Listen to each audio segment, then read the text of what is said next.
Shalom, Tel Aviv! Woo! You don't know how happy I am here. This is, I would say, I've been traveling a lot, but Tel Aviv is something different. I feel like home, so thank you for having me. It's amazing.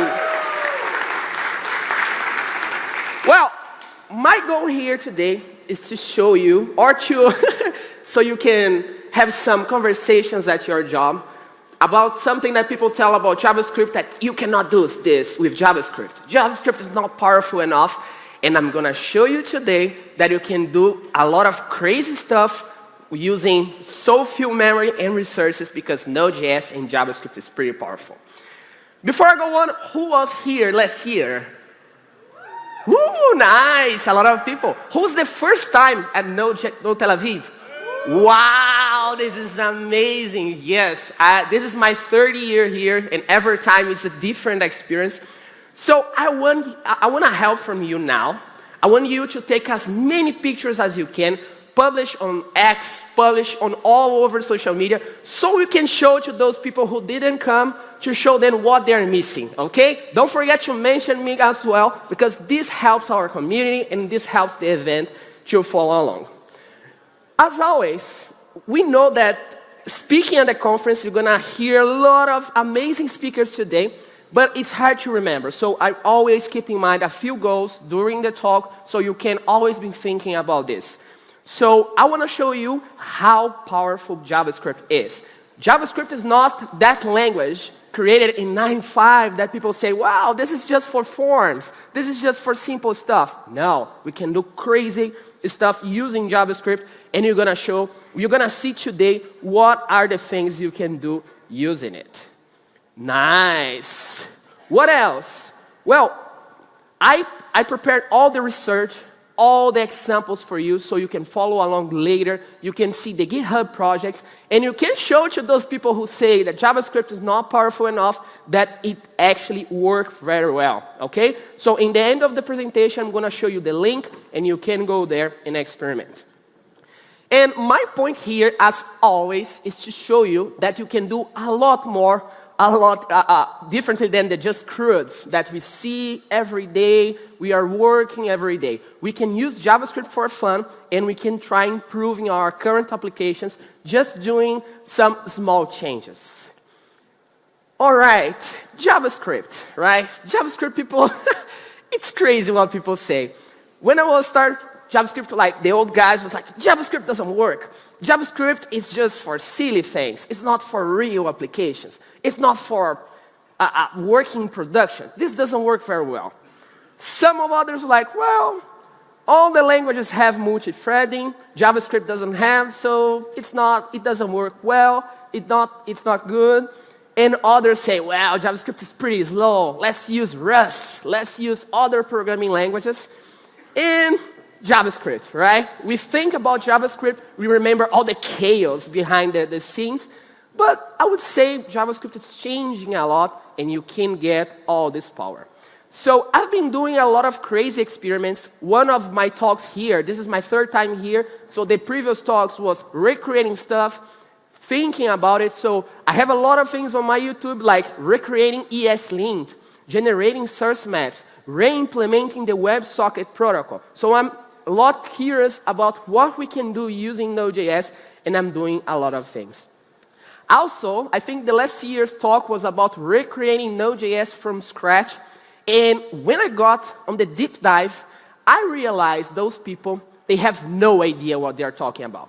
Most of the people that say something about JavaScript, they remember from years ago, but they don't know about what is currently happening. They don't know how fast Node.js is nowadays. Okay, so let's get started. I have a few topics I want to discuss with you here, but I'm going to be around the event. I like to talk to people about JavaScript, so reach me out, let's take a picture, let's chat about it, because there are a lot more we can discuss throughout this presentation. So one of the best topics about JavaScript is understanding the life cycle. JavaScript is not Java. JavaScript is not Python. JavaScript has their own life cycle. And if you respect this life cycle, you can do a lot of mysterious things or special things there. I'm going to talk about Web Streams 2, one of the most powerful APIs in the browser, in Node.js, or whatever place you are running JavaScript. I'm going to show you some mistakes people do when they are working with JavaScript. Especially when they're moving from other programming languages, they come to JavaScript and it's like, wow, this doesn't work here. This doesn't work because they are not doing correctly. I'm going to show you some cool examples. As I told you, in the end of the presentation, I have all the GitHub files, all the projects in live, so you can see that I'm not lying right here. I'm going to show you two web workers, the ability of processing heavy things in the browser or even in Node.js, and also what is, in my opinion, the most powerful tool or most powerful feature in JavaScript, which is Async Generators. So Node.js, right? Node.TLV, we're here. This is the first ever web page. They were like V001. Who saw this page before? Nice, just a few people, right? It's crazy to see that it was using puts. It wasn't console.log back there, right? So when we start thinking about Node.js, we start thinking about why is it so special? How it became so popular? In 2009, when JavaScript was released, Java was there, PHP was there, C#, some PHP lovers, ooh, nice. And we can see the market was pretty stable, right? Everything was working fine. We had Ruby, Scala. So how Node.js could be so popular nowadays? Why is it so special? So in my opinion, the first thing is one language for everything. When I started programming, I was learning C#. I had to learn SQL. I had to learn HTML, CSS, JavaScript. And as a junior developer, I was lost. I don't know what language I should learn first. So with JavaScript, when we saw Node.js coming, we saw the mean stack, right? We could use JavaScript in the backend, in the database, and so on, so forth. However, the most powerful thing I would say here is the execution module, the life cycle as I was telling you. So back then, you would see you have a huge server, like for Java applications or C# applications, and you would see how they would make every request. So there, for each individual request, the application was storing some memory, right? You have the session of the user, and your server must be really high, because for each individual request, you must have a thread, you must have a resource group, and RAM for all of them. So your resources were limited related to your support or how much memory you had. This is why people were always scaling up applications, because they need it. If they want to support more concurrent users, they want to scale up the servers. However, Node.js came with a different approach. In Node.js, you're going to have your server there. However, we call it Async I/O, right? But see how amazing is this? When Node.js starts, we have a pre-allocation, right? It just said, well, I'm going to use this piece of data to handle all concurrent users. So now, it doesn't matter how many users you have. Node.js is going to try reusing this memory and free up it as soon as possible. So now, you can handle a lot of more users spending so less memory. So you can go there, and Node.js is smart enough, so when you need more memory, Node.js can allocate memory automatically. So we don't need to change anything, and we can support a lot of users. This is why we can use Node.js in Raspberry Pi. We can use in free, I would say, hosting, because Node.js has this really powerful, clever execution. So one highlight here is Node.js doesn't need to allocate memory for each individual client. So this is something that made Node.js different for all places. And one first myth, right? People said, well, JavaScript is not multi-threaded. Node.js is not multi-threaded. However, Node.js has always been. When Node.js starts, you have at least 4 threads to handle operating systems and handle all your programs. If you go to the docs, you're going to see that it's always there, right? We can use for expensive tests. This means for CPU-intensive tests. You want to process machine learning, you want to do math, or you want to use DNS, or you want to use crypto, probably Node.js behind the scenes is already using threads. So this is just a myth, right? People just say these things. But they say these things because until then, we didn't have a public API. So we as developers, we could use those threads to leverage our applications. So now you have the API there, and you can use for CPU-intensive tasks. It just works fine. Okay, Node.js has a lot of things, right? Well, the only part that Node.js is single-threaded is the event loop. And people say, wow, this is horrible. This is why Node.js is slow. No, Node.js is not slow. And this is actually something good, because Node.js can order all the resources, and Node.js doesn't have to take care about changing the same reference in memory, because it knows the order, it knows how it happened, so you don't have like thread locks or other problems that other programming languages had, and you had to handle this by hand. All right, we are going there, right? So we are here to process gigabytes of data, terabytes of data with JavaScript using only vanilla JavaScript. I won't install a single package to show the whole thing for you today. So one of the craziest experiments I've ever done was processing videos in the browser. You're going to see this thing. I have a 7 gigabytes file here. I want to split it in different resolutions. I want to compress the data. I have different tracks, and I'm only using the browser for this. The browser can leverage your GPU. The browser can leverage your CPU and do crazy stuff with it. So see, I'm going to upload a video, and I'm not only processing data in the background, but I'm actually outputting the whole image. Every frame I have there, I'm publishing, so we can see, wow, I didn't know this is possible with JavaScript. I'm not using WebAssembly. I'm using only browser APIs. So this is crazy to think about it, how JavaScript is evolving. All right. Before I show you how I made this, we should think what is the common mistake. So when people want to process this kind of data, this is pretty common when they come from other languages. So you want to process the file, you download the whole file, so you wait a lot. After it, you're going to say, well, okay, I'm going to save this file in the disk.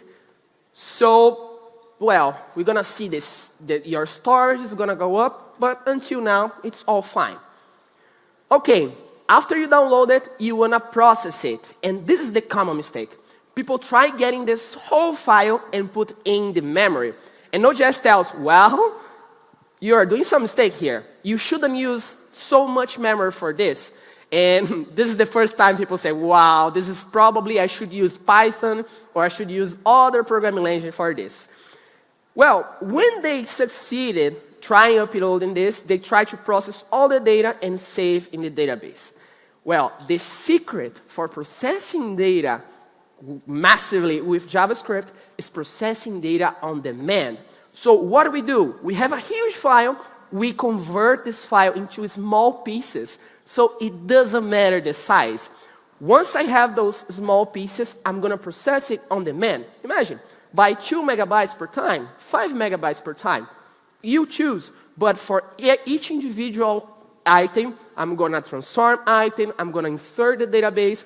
But here, the whole goal is, once the data is available, you process it, you free up memory, and you go to the next step and next step. So sometimes Node.js is so fast that it breaks down other APIs that you wanna integrate with your APIs. So this is pretty amazing. As I was telling you, for me, the most potent API we have for JavaScript, or potent feature, is the Iterators generators. Who here has worked with JavaScript iterators and generators? Ooh, a lot of people, but not enough, right? After this talk, I want you to take a look at the examples and try using this, because you're going to see how faster your API is going to be. All right, for Node.js, we have this syntax, which is not so familiar for some people. So we're going to have for await and for await is going to try looking for the async iterator. This means that Node.js is going to wait for the next step and won't block your application. You can keep responding your requests, but then you can use it to process and print out data on demand. So right there, I'm going to run the application, but we won't see any result. Node.js is just waiting for those results. So when I have the keyword yield, this means I'm working on a generate function, which is just the asterisk. This means that Node.js can retrieve data or can send data on demand.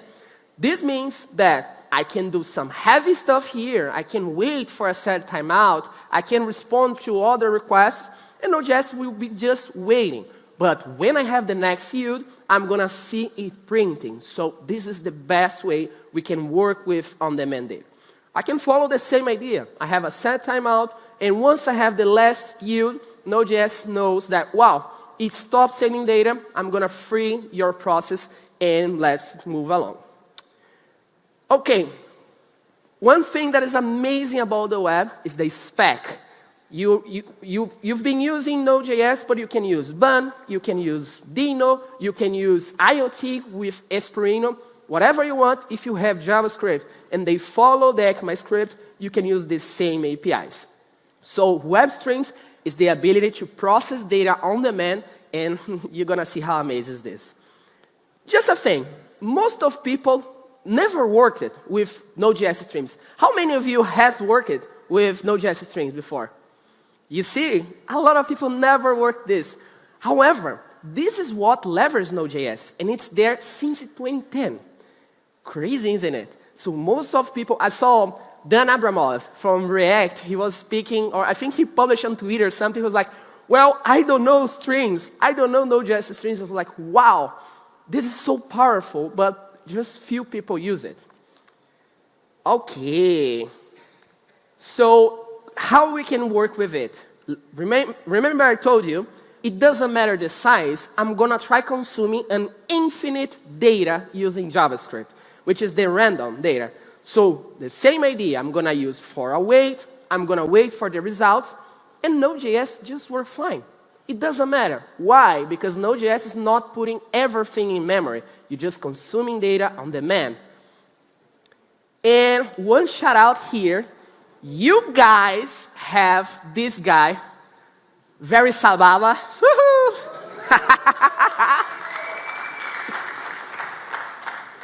Benjamin is Israeli, one of the best developers ever, and he has been working on Node.js streams forever. He's going to also be giving a talk here today. And this is amazing because most people don't know, he's pretty shy, but try talking about him, grabbing information about how was Node.js from the past and where we are right now. We should use our community for this stuff because it's amazing talking about technology. All right. Web streams is not so new. The first, I would say, conversation they had was 3 years after Node.js. They have a spec there. And Isaac, the NPM creator, he said, well, we shouldn't copy the Node.js streams. We shouldn't do this because the front end is different than the back end, right? In Node.js, you have your server responding to many users. But in the front end, usually you have one front end talking to one server. So this is why we have a different syntax for this compared to Node.js. So now, this application,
JavaScript, I think we should think on changing how our applications is done. This is a very common thing to see on the web. So this is a very wide screen. Every time I refresh this page, I can see the right screen, right? Why is it? Something's wrong. So what we could do here, when we are analyzing our code, our front-end page is just going there and trying fetching all the data and putting on a variable, right? So you only going to be able to render your page once all the data is available, which is in JavaScript, we're going to change now, right? Once the data is available, I'm going to just output it, and I won't keep anything in memory so we can process data faster. When we go to the server, this is something interesting. The server has something uncommon here. For each individual line, the server has like a for, and he's writing on the socket. This means that in the browser, I can process this and I can receive this data once they write data. So Node.js is saying, well, here is a piece of data, and then I go to the next iteration. Here's the next, and so on and so forth. When the server finished, they said, well, ended, I won't have anything to send you to anymore. And in the browser, we can use fetch and the response tag as I was using, okay? But let's see what we can change, all right? Because we won't put any data in memory anymore. Once it's available, we're going to go to the next step. Let's see how amazing is this now. So now I'm using the WebStreams API, the same I was doing on the other example. However, now I'm using the pipe through to say, well, whatever buffer or whatever data you got, transform it into text, and I'm going to try retrieving this data. So I'm going to use the same syntax. I'm going to use the for await. I'm going to wait for the data. I can parse into JSON. I can do whatever I want. Once I have the single item available, I'm going to yield it. So whomever is rendering the data can go there and just send the image or just output the data differently. So one of the amazing things is JavaScript is amazing because it's a single spec. So if the runtime you're using is following the Node.js spec, the JavaScript spec, you can use the same syntax. You can share the same code from the front end in the back end. So let's see this. I have those two applications, okay? One is the web, and one is the terminal application. They share the same logic. They share the same JavaScript code. The only difference here is the view. When I'm on CLI, I'm going to just output the CLI data, and HTML, I'm going to update there. So when I'm running now using this new approach, you can see once I have the data available, I'm just printing out in the results. And in Node.js, exactly the same thing. We can use the same syntax. This is amazing, isn't it? This is something that other programming languages, they cannot do because the only language that runs in the browser is the JavaScript and WebAssembly. Nice. JavaScript is powerful. Okay, the last topic I'm going to show you is one of the amazing things that you can do using Node.js or front-end applications. It's web workers. How many of you have been working with web workers? Wow, I think a lot of people are going to be crazy at home, like, oh my God, there are so many things I want to apply to my applications. So this is the ability to free up the main thread from the browser or from Node.js. This means that you have heavy computing, you have heavy processing, you can delegate to execute in background, and you can free up your page so you can render once the data is available. So usually, all for loops you have or integrations you have, you usually put on a web worker, and you just use the main thread to upload the page. This is the whole goal of this thing.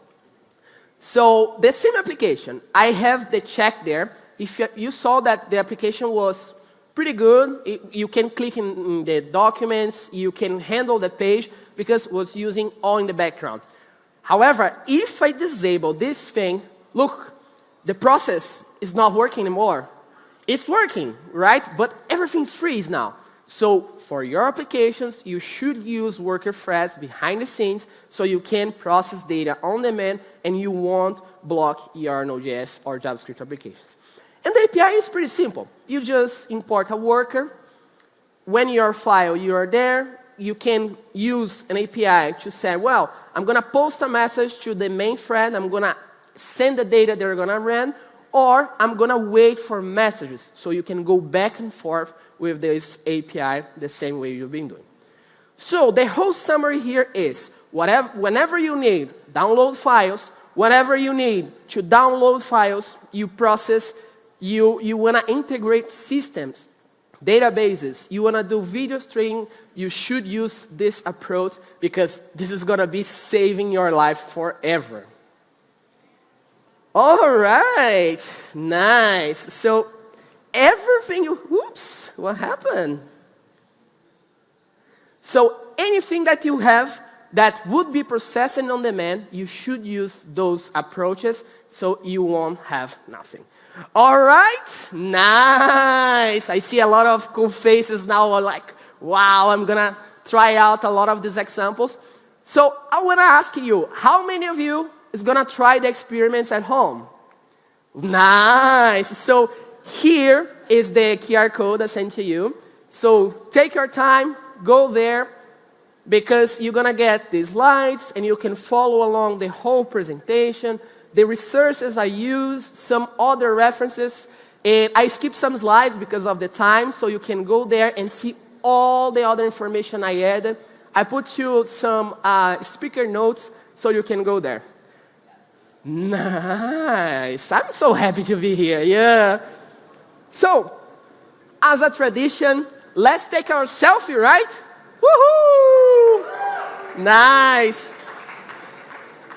So, I'm going to count on 3, and we just jump our hands in the air and say, woo! Okay? Keshala. So, 1, 2, 3. Ah! Woo! Thank you for having me.